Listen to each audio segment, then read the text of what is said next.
Hello, আসসালামু আলাইকুম। কি অবস্থা সবার? Welcome back to my new video. আমি রিজভী আহমদ ইরফান। আজকে গেছিলাম পেট্রোল পাম্পে তেল নেওয়ার জন্য এবং আমার সাথে ছিল রাহাত। পেট্রোল পাম্পে যে আমাদের সাথে অবস্থা হয় পুরো ভিডিও না দেখলে বুঝবা না। ফেসবুক পেজ থেকে ভিডিও দেখে থাকলে ফলো অ্যান্ড ইউটিউব চ্যানেল থেকে দেখে থাকলে অবশ্যই সাবস্ক্রাইব করে দিবেন। তো বেশি দেরি না করে ভিডিওটা শুরু করা যাক। প্রথমে বাড়ি থেকে চলে আসি রামপাল ঘাটে। এখানে অনেকগুলো গাড়ি। এখানে বেশিরভাগ গাড়ি যাচ্ছে আমাদের মতন তেল আনার জন্য। তেল আনার জন্য আমাদের বাসার কাছে যে পাম্পগুলো আছে আমরা চেষ্টা করব সে পাম্পগুলোতে যাওয়ার জন্য, কারণ আমাদের গাড়িতেও বেশি তেল নাই। আর সবাইকে একটা কথাই বলি, এটা আমার প্রথম ভিডিও, তাই ভিডিওর ভিতরে অনেক ভুল হতে পারে।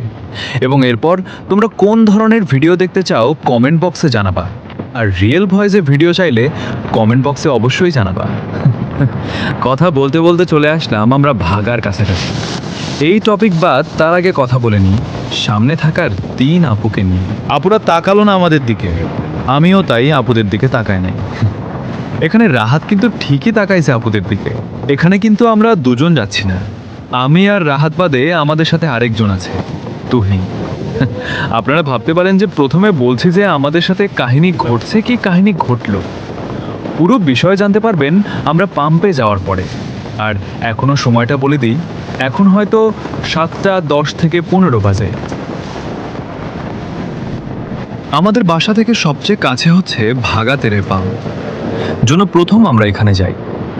যাওয়ার পরে দেখি কোথাও কোনো মোটরসাইকেল নাই। এ জায়গা নেমে রাহাত জিজ্ঞেস করে যে তেল পাওয়া যাবে কিনা। রাহাতকে বলে গাড়ি নিয়ে সিরিয়ালে দাঁড়াতে। পাম্পের পিছে আসার পরও গাড়ি দেখে আমাদের সবার মাথায় হাত।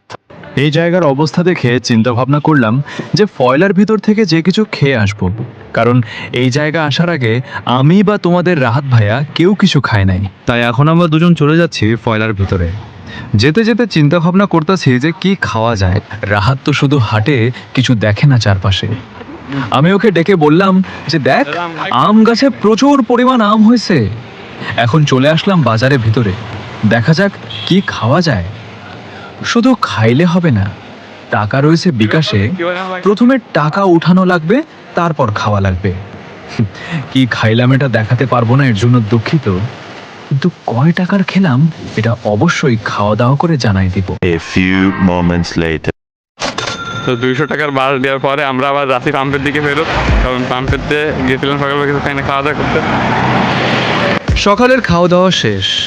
এখন দেখা যাক আমরা গাড়িতে তেল ঢুকনোর পর বাসায় যেতে কয়টা বাজে। এখন বাজে 8:30। এখানে আপনাদের যাদের গাড়িতে তেল নাই ভাবছেন যে পেট্রোল পাম্পে তেল ঢোকাতে যাবেন, অবশ্যই পুরো ভিডিও দেখার পর তারপর ভেবে চিনতে যাবেন।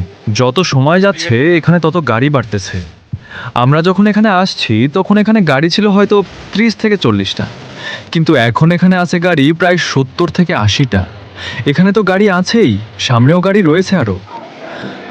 কিন্তু দুঃখের বিষয় হচ্ছে পাম্প এখনো তেল আসেনি। তেল আসার পর সবাইকে তেল দিবে। এখন সবাই দাঁড়িয়ে থাকো। রাহাত একটু চিন্তায় আছে কখন তেল আসবে, কখন তেল নিয়ে বাড়ি যাবে। A few moments later. এখনো তেলের গাড়ি আসে নাই। আমি আর রাহাত এই জায়গায় দাঁড়ায় আছি, বসে আছি। এখন বাজে 12:08, আর তার ভিতরে কিছু ছবি তুললাম রাহাতের। শেষমেশ 1টার দিকে তেলের গাড়ি আসার পর তেল দেওয়া শুরু হয়। তুহিন লাইনে আমি আর রাহাত একটা বটলস, মানে এত ভালো করে বলার দরকার নাই, যাই হোক একটা বোতল নিয়ে দাঁড়ায় আমি। মাত্র 500 টাকা তেল দিতেছে, কিন্তু আমাদের এখানে আসতেই 200 টাকার তেল লাগে। ভাবছিলাম তেল নিতে এসে তেল নিয়ে চলে যাব, কিন্তু এখানের অবস্থা দেখে মনে হচ্ছে সন্ধ্যার আগে বাসায় যেতে পারবো কিনা সন্দেহ। গিয়েছিলাম ওই সাইডে, গিয়ে দেখি এখনো মোটামুটি ভালোই গাড়ি আসতেছে তেল ঢোকানোর জন্য। আর এখানে যে গরম ভাই, এটা বলার বাইরে। তারপর চলে আসি দুজনে পানি কেনার জন্য। পানি কেনার পর রাহাত তাড়াতাড়ি পানির বোতলটা নিজের জামার ভিতরে ঢুকায় ফেলে যেন কাউকে না দিতে হয়। কি মনে 25 টাকা দিয়ে পানি কিনছি, আমাদের কাছে আর কোনো টাকা নাই, শুধু এই বোতলটা ছাড়া। এই জায়গায় যে পরিমাণ গরম, যে অবস্থা, আমরা ভিডিও করার মতন পরিস্থিতি নাই। তাই তেল ঢুকে কটার সময় বাসায় গেলাম। একটু পরে জানতে পারবেন। পানি নিয়ে আসার পরে এই জায়গাতে প্রচুর পরিমাণ গাড়ি ছিল, তা তো তোমরা দেখতেই পাচ্ছ, সেটা প্রচুর পরিমাণ হঠাৎ করে। আর আমার এআই যে এটা আছে, তার মানে যার মাধ্যমে আমি ভয়েস দিতেছিলাম আর কি, ওটা হঠাৎ করে যেন কাজ করা বন্ধ করে দিয়েছে, এই জন্য আমার রিয়েল ভয়েসটাই দেওয়া লাগতেছে। পরবর্তী ভিডিও আরও ভালো করার চেষ্টা করব ইনশাল্লাহ। সবাই ভালো থাকবেন, আল্লাহ হাফেজ।